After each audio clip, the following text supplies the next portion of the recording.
लाड था, इतना प्रेम था, अपने बहन के प्रति इतना उदार मनोभाव था कि वह जो है कहते हैं कि मैं इनको उनके घर तक छोड़ने जाऊंगा और स्वयं सारथी की भूमिका निभाने के लिए तैयार होता। आज भी आप देखते हैं विवाह संपन्नता के पश्चात कन्या विदा से पहले पहले जो भाई होते हैं उनके द्वारा पानी पिलाने का विधान बनता है। अभी वर्तमान में वो उसका मतलब होता है कि भाई और बहन का जो अटूट प्रेम है, जो स्नेह बंधन है, वो हमेशा बना रहे, ये मनोभाव है। और यहाँ भी अटूट प्रेम था, संबंध था, बंधन था, लेकिन प्राण जब बात जीव की आती है, प्राण की आती है, तो प्राण रक्षा के लिए व्यक्ति का मति घूम जाता है। और देवता जो है किसी बात को गोपनीय रख नहीं सकते। देवता लोग जो है गोपनीय बात, गुप्त बात को भी गोपनीय न रख सके, और वहीं पर आपस में ही देवता लोग जो है सुबुगाहट में वहां उस वातावरण में आकाशवाणी कर देते हैं। वह बात जो श्रीमन नारायण ने कहा था कि देवकी और वसुदेव के घर मैं आऊंगा, लेकिन वह बात तो आकाशवाणी नहीं करानी थी, लेकिन देवता जो है अतिरिक्त आत्मविश्वास जिसको कहते हैं, उन्हें आकाशवाणी कर दी।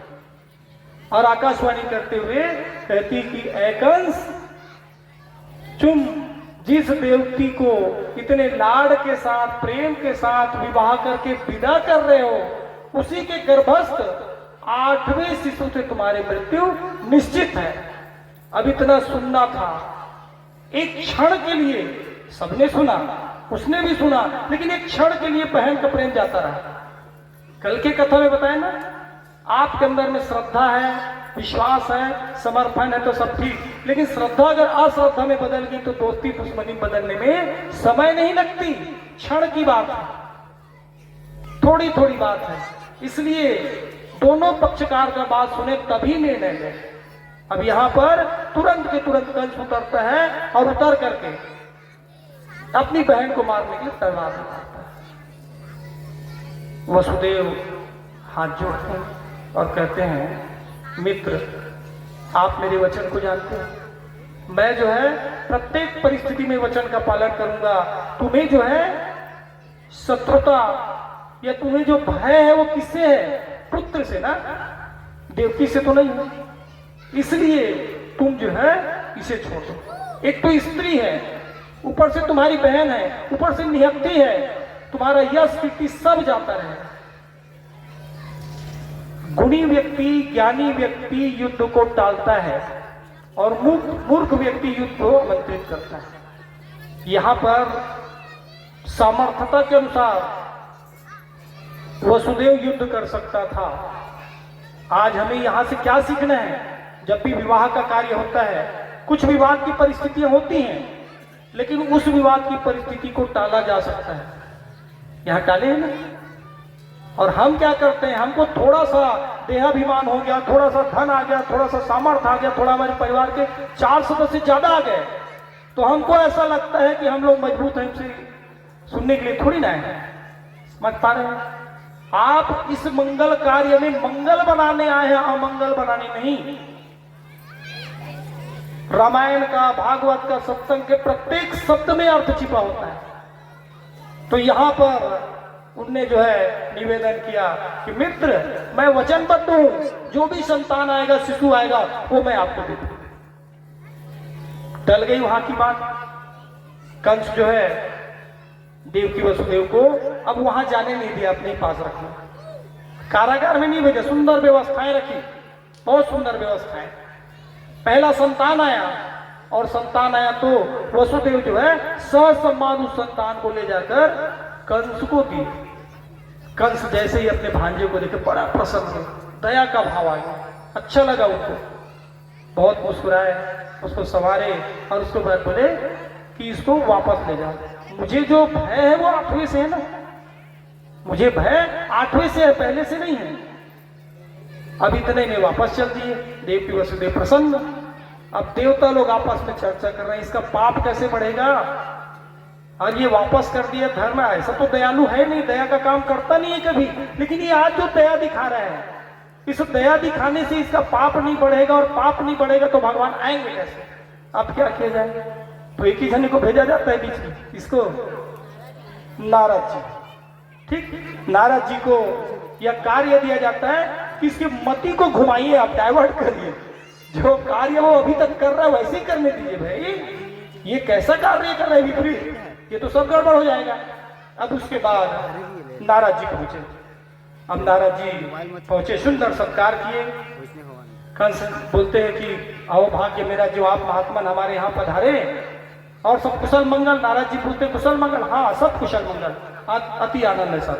अच्छा, अब बता ही देते हैं कि अभी बहन का विवाह हुआ था। आकाशवाणी की तो बात आपको विदित होगी। आकाशवाणी में देवकी वसुदेव के 8वें गर्भ से मेरी मृत्यु तय है कहा गया है। तो मृत्यु का भय तो सबको होता है, तो इसलिए देवकी वसुदेव को मैं वहां नहीं जाने दिया, अपने पास रख लिया हूं। और उनका एक शिशु आ भी गया है, उसको मैंने ससमान बड़ा सुंदर बालक था, मैंने वापस कर दिया। राजा आपने वो वापस कर दिया? कृष्ण भगवान, विष्णु भगवान, श्रीमनारायण, उनकी लीला आप नहीं जानते, आपने वापस कर दिया? हाँ वापस कर दिया। उन्होंने तो आकाशवाणी में कहा था कि मेरी मृत्यु 8वें से होगी, और ये तो पहला है। वो तो ठीक है, लेकिन आप मेरे को बताइए वो कहाँ रहते हैं? स्वर्ग में। आप कहाँ रहते हैं? धरती में। वहां से यहां इधर से गिनेंगे कि उधर से? गिनने का फेर है ना। अगर हमने उधर से गिना तो वो 8वां जो उनके लिए है, आपके लिए क्या हुआ? गिनती में आप धरती तरफ से गिनते हैं, तो आपके लिए क्या हुआ? पहला। उधर से गिन रहे तो 8वां, लेकिन वो अपोजिट गिनते और हम गिनेंगे अपनी तरफ से। हम जब गिनेंगे तो हम रहते धरती में हैं, अपने तरफ से गिनेंगे और अपने तरफ से गिनेंगे तो पहला हो जाएगा। अब इतने में उनका दिमाग घूम गया, बात तो सही है। अब उसके बाद क्या किए? बड़े ही निर्दयता के साथ पहले तो उस भांजे को पहले नंबर को पकड़े, 10 दिशाओं को दिखाए, और 10 दिशाओं को दिखाने के बाद पटक दिया, प्रणाम। उसके बाद एक एक करके, उसके बाद तुरंत तत्क्षण अपने दोनों यानी बहन और बहनोई देवकी वसुदेव को कारागार में डाल दिया। क्योंकि अब उनको तो डर सता रही है कि पहला तो चला गया, क्या पता दूसरी मृत्यु है कि तीसरी मृत्यु है, यानी प्रत्येक से अब मृत्यु का भय सता रहा है। अब उसका सोना उठना बैठना सब बंद। वो वही अब विचार कर रहा है कब वो संतान है मैं मारूं, कब वो संतान है मारूं। देखते देखते देखते देखते 6 संतान एक एक करके उनने मृत्यु कर दिया। अब 7वीं की बारी। 7वें गर्भ से रहती है भगवान अपने योग माया के द्वारा। भगवान विचार करते हैं कि वसुदेव की दूसरी पत्नी जो गोकुल में रहती है और उनने संपूर्ण व्यवस्थाओं को बनाने के लिए वहां पर रह के पति परायण होकर उनका इंतजार कर रही है, वो भी बहुत त्याग करती है, समर्पण के साथ है, इसलिए उन्हें अवसर दे। तो उनके गर्भ को 7वें गर्भ जो देवकी के हैं उनके गर्भ को हस्तांतरित करके रोहिणी के गर्भ में डाल दिया। और रोहिणी के गर्भ में जैसे गए उसके बाद समय बीतते गया और एक समय के बाद बलभद्र का प्रागट्य हुआ। बलभद्र का प्रागट हुआ, बढ़िया उत्सव मंगाए और उत्सव मनाने के बाद अब भगवान वो आने का समय आ गया। 8वां गर्भ के आने का समय हो गया। 8वें गर्भ के आने के समय पूरा वातावरण जो है अद्भुत।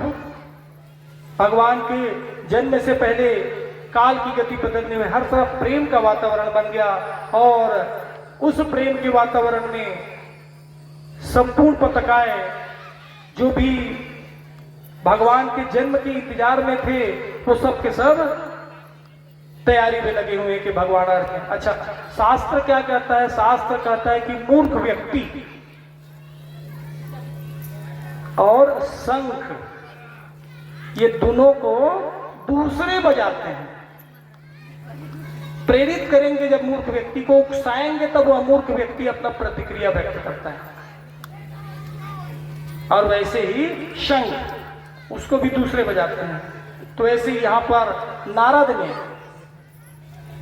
प्रेरित किया कंस को और कंस विपरीत आचरण करते रहा और ऐसे ही विपरीत आचरण करते करते जब 8वें गर्भ का समय आया तो फिर वो जो कारागर्भ चमक उठे, दैदीप्यमान उज्जवल चमक, पूरा कारागार चमक रहा है। और वहीं पर पावन भाद्र का महीना जब आता है तो बड़े ही सुंदर सुहावना वातावरण बने हुए हैं। सारे के सारे नक्षत्र ग्रह सब के सब शांत हो गए, सभी दिशाएं प्रसन्न हो गई, आकाश का जल निर्मल हो गया। देवताओं के द्वारा दुदुम्बिनी बजना प्रारंभ हुआ, गंधर्व आपस में गान शुरू कर दिए, अप्सराएं नृत्य करना शुरू गई। अब रात्रि में सरोवर में कमल खिलने शुरू हो गए। सुबह इंतजार करते हैं, लेकिन वो सुबह नहीं इंतजार करके रात्रि में ही कमल खिल रहे हैं। कमल नारायण भगवान के इंतजार कर रहे हैं। और गाय जो है वो पेनहाता बोलते हैं अपने बछड़े को देने के लिए, वो रात्रि में ही 12 बजे उत्सव हो रहा है। ब्राह्मण की यज्ञ कुंड में जो आप लोग कल झांकी दिखाए थे, प्रज्वलित हो गई थी, ऐसे ही ब्राह्मणों के यज्ञ कुंड पुनः जन हुए। संत साधु महात्मा सब आपस में नृत्य कर रहे हैं। यानी अच्छा वातावरण जब निर्मित होता है तो प्रसन्न चित्त वातावरण सुखद हो जाता है अपने आप। शगुन होता है तो और अपशगुन होता है तो दोनों स्वतः दिखते हैं। तो यहाँ पर सगुन के वातावरण, परमात्मा के प्रागट्य का समय, और उस प्रागट्य के समय में सभी देवता जो है अब भगवान के दर्शन के लिए आ रहे हैं। और पुनः वह भाद्रपद मास आ रहा है, अब नजदीक आ गया है। शेष नारायण भगवान भी अपना इंतजार कर रहे हैं कि कब भगवान का प्रागट्य हो। और भाद्रपद मास के अष्टमी तिथि में ठीक रात्रि के 12 बजे कंस के कारागार में भगवान का प्रागट्य है। लेकिन वही कहानी, फिर भगवान 4 हाथ वाले पुनः जो है देव की मैया निवेदन करती हैं कि भगवान आप ये 4 हाथ वाले स्वरूप कैसे दिखे। भगवान सुंदर नील मणि के समान बालक के स्वरूप में आते हैं। लेकिन पुनः अब समस्या आती है कि यहाँ तो वसुदेव जी जो है बेड़ी से बंधे हुए हैं, संकल लगा हुआ है। अब कैसे इस विपरीत परिस्थिति में आए? तो शास्त्र कहता है कि जब हम माया में रहते हैं तब हम बंधन में रहते हैं, और जैसे ही माया छूटती है परमात्मा के शरणागति में जाते हैं तो बंधन खुल जाते हैं। तो सहज प्रयास करके वसुदेव जब परमात्मा के शरणागति के भाव के साथ वहां जाने का प्रयास करते हैं, स्वतः वहां टोकरी आ जाती है। योग माया के द्वारा ऐसे परिस्थिति निर्मित करती कि जितने भी द्वारपाल थे सब के सब शयन कर रहे हैं, आराम कर रहे हैं, निद्रा कर रहे हैं, किसी को भान नहीं। और स्वतः वहीं पर ताले स्वतः खुलने शुरू हो जाते हैं। और भगवान जो है यहां से गुप्त रूप से, किसी को पता नहीं, सब सोए हुए हैं, उत्सव होगा गोकुल में, तो यहाँ जो है खुल गए सारे ताले, सब ताले स्वतः खुल गए। और वहीं पर वसुदेव जो है कृष्ण भगवान को टोकरी में बिठाकर अब लेके जा रहे हैं। आइए हम भी बड़े भाव के साथ देखें कि वहां रात्रि के 12 बजे ताले जब खुलते हैं, और खुलने के बाद भगवान जो है गोपनीय रूप से सब शयन किए हुए हैं निकल के जा रहे हैं। खुल गए सारे ताले, वहां क्या बात है? खुल गए ताले सारे, वही क्या बात हो गई। खुल गए ताले सारे, वही क्या बात हो गई। यहाँ जन्मी कन्हैया करामात हो गई। वहाँ जन्मी कन्हैया करामात हो गई। खुल गए ताले सारे, वही क्या बात हो गई। खुल गए ताले सारे, वही क्या बात हो गई। जब से जन्मी कन्हैया करामात हो गई। जब से जन्मी कन्हैया करामात हो गई। खुल गए ताले सारे,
छुपी थी क्या